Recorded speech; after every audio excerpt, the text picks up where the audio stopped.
আজ থেকে 100-200 বছর পর যখন গাজা বা ফিলিস্তিনের ইতিহাস লেখা হবে, যখন এই অভিশপ্ত হায়নাদের এই নির্মমতার চিত্র ইতিহাসের পাতায় তুলে ধরা হবে, তখন আপনি আমিও কাঠগড়ার আসামি থাকব। কারণ তখনকার মানুষেরা, তখনকার জেনারেশনেরা আলোচনা করবে তখন পৃথিবীতে যে শত শত কোটি মানুষ বসবাস করেছিল, সে মানুষগুলো কিভাবে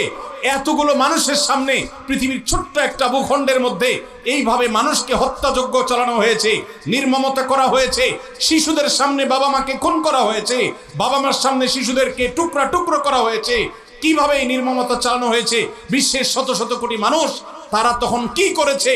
আগামী 100-200 বছর পরে যখন ফিলিস্তিন এবং গাজার ইতিহাস লেখা হবে, আসামির কাঠগড়ায় আমরা সবাইকে দাঁড়াতে হবে। আমরা বড় বেশি কঠিন